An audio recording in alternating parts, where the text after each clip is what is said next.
Hello guys, good morning. तपाईँलाई मेरो भ्लगमा स्वागत छ। अहिले चाहिँ म रसियाको मस्को सिटीमा छु।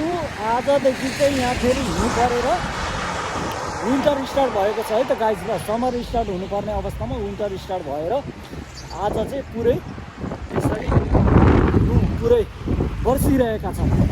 त्यो भएको हुनाले आज चाहिँ म यता हिमाल चढ्नको लागि भनेर निस्किँदैछु। अब घाँस पनि जानुपर्ने छ छन चाहिँ अनि काममा पनि। तर अब हेरौँ के हुन्छ आजको परिको घटनाक्रमहरू के हुन्छ देखाउँदै जानेछु। तपाईँहरूले मेरो च्यानललाई सब्सक्राइब गर्नुभएको छैन भने सब्सक्राइब गर्नुहोला र यस्तो रमाइलो भिडियो हेर्नको लागि चाहिँ तपाईँले अन्तिमसम्म हेर्नुपर्ने हुन्छ। आज मलाई चाहिँ यसरी यो अवस्थामा पनि होइन साइकलमै हिँड्न मन थियो होइन, हिस्सामा खाने इलेक्ट्रिक स्कुटरमा। तर पनि अत्याधिक चिसो छ क्या, त्यो भएको हुनाले चाहिँ म मेट्रो चढेर जाँदैछु। त्यसपछि म फेरि तपाईँहरूलाई कन्टिन्यू गर्नेछु है।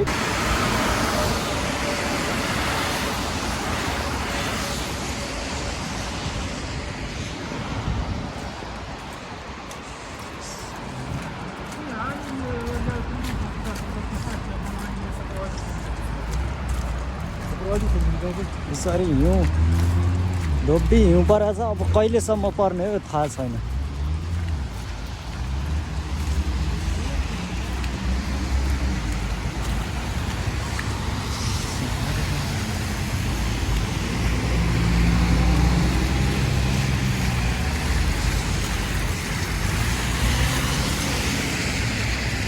यहाँ वेट गर्नुपर्ने रहेछ।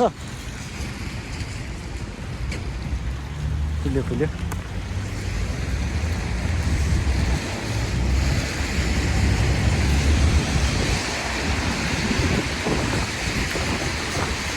रसियाको रियालिटी भनेको चाहिँ यो हो क्या।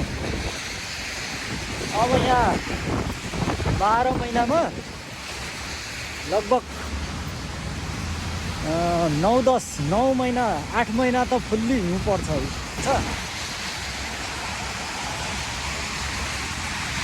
अनि रसिया आउनुभन्दा अगाडि अलिक सोचेर आउँदाखेरि चाहिँ अलिकति यहाँको इन्भाइरोमेन्टसँग चाहिँ म लड्छु होइन, म च्यालेन्ज गर्छु मौसमलाई भनेर आउनु हो भने चाहिँ ठिकै हो। नत्र तपाईँले यहाँ आएर चाहिँ हेल्थमा चाहिँ अलिकति दुःख पाउनु पर्ने पनि हुनसक्छ होइन। मलाई यसरी हावा चलाएर मलाई यसरी उडाउने बेला भइसक्यो।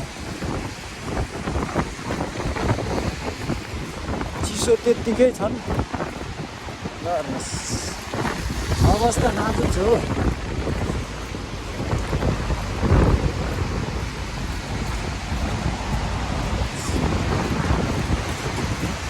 मान्छेहरू यसरी घोप्नु परेर हिँड्छ, देखिँदैन। आँखामा हानेपछि त फेरि डेन्जर हुन्छ नि त यो स्नोले। त्यस्तो छ।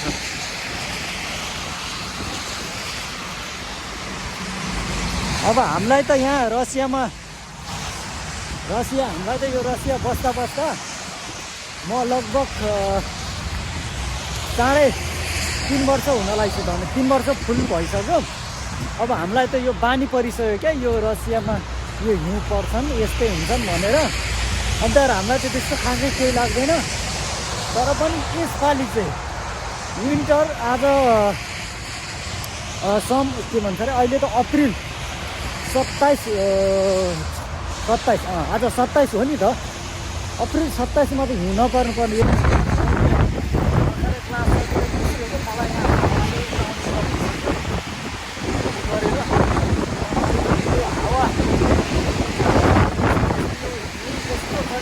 मलाई उठाउने बेला भइसक्यो।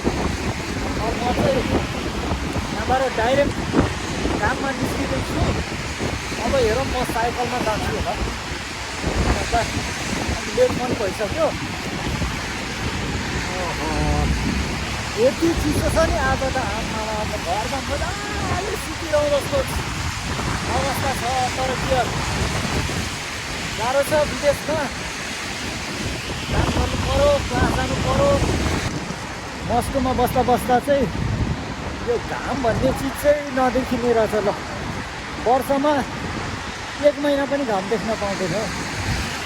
के भन्नु अब।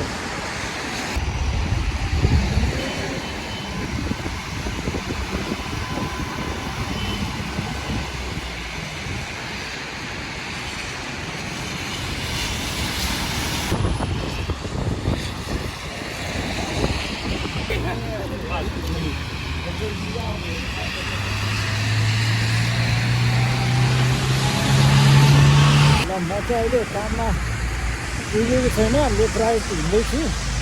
अब यो चिसोमा हिँड्न पनि मजा नै आउँछ।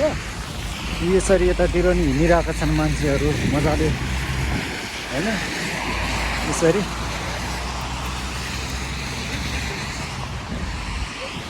म पनि हिँडिरहेकै छु। अब यस्तो चिसोमा साइकल लिएर जाउँ भने पनि लाग्दै चिसो छ, कसरी चलाउने होइन। हातै झर्लाएको छ अनि फेरि हिउँले बाटोभरि फेरि हिलाउने छ। अब यो रसियामा चाहिँ यो हामीलाई हिउँ र पानीले कहिले नछोड्ने भयो।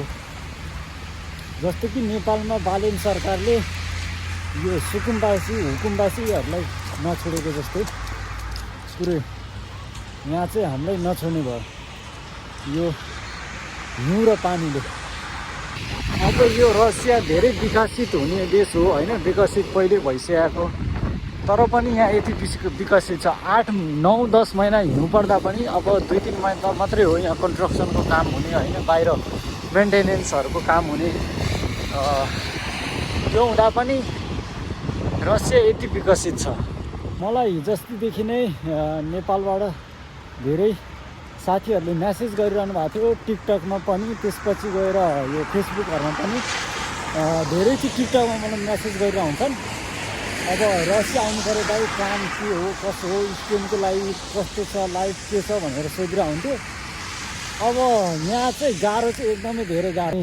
कामहरू पनि अब त्यस्तो धेरै पाउन त पाउँछ मजाले, तर ल्याङ्ग्वेज चाहिँ एकदमै राम्रो हुनुपर्छ। त्यो हुँदाखेरि स्टुडेन्टहरूलाई त ठिकै नै हो, तर कामै गर्छु पैसै कमाउँछु भनेर आउन चाहिँ रसियामा खासै ठिक लाग्दैन मलाई चाहिँ होइन। त्यो भएको हुनाले अब यस्तो बिजकमा के आउनुहुन्छ, नआउनु भन्न चाहन्छु म त होइन। आएर यहाँ दुःख पाउनु मात्रै। अब यहाँ हेर्नुहोस् हालत हाम्रो, अब यसरी हिँड्नु परिरहेको। अब एक दिन भएको रमाइलो हो भन्नु, यो त 9-10 महिना यसरी नै चल्छ यहाँ त। त्यस्तो पो छ त गाह्रो। त्यही भएर जति पनि रसिया आउन चाहनुहुने साथीहरूले चाहिँ अहिले खासै अरू कन्ट्रीहरू नै ट्राई गर्नु भन्न चाहन्छु म चाहिँ। अब मान्छेहरूले देख्दाखेरि विदेशमा मजाले सुख छ, पैसा कमाइन्छ होइन, छँदैछ त्यस्तो खालको हुन्छ। तर वास्तवमा भन्ने हो भने विदेशमा सजिलो चाहिँ छैन। नेपालमै 35,000को गाडी खाएर बस्नु अरू बेस्ट होला। बाहिर यो जतिसुकै कमाए पनि अब कमाउन त त्यस्तो सजिलो त छैन। अनि त्यही माथि गएर यहाँको बेङ्गलोरको भाषा होइन, अनि फेरि यहाँको सबै कुरो जान्नु पऱ्यो। अनि मौसमहरू यस्तो छ, च्यालेन्जिङ छ होइन। अनि त्यो हुँदाखेरि विदेशमा गाह्रो छ। विदेशमा भन्दा पनि यो रसिया भन्ने ठाउँमा झन् धेरै गाह्रो छ होइन। त्यही भएर नयाँ आउने साथीभाइहरूलाई नि त्यही भन्छु म, अलिकति विचार पुर्याएर चाहिँ आउनु पऱ्यो। त्यो गाइज ल, म चाहिँ अब भर्खर काममा निस्किनु ठ्याक्क यहीँबाट हो, ठ्याक्क म काममा छिर्छु। त्यो गाइज ल, भिडियो अन्तिमसम्म हेर्नुभएकोमा ल धन्यवाद। हामी अर्को भिडियोमा भेट्नेछौँ त ल गाइज, ओके।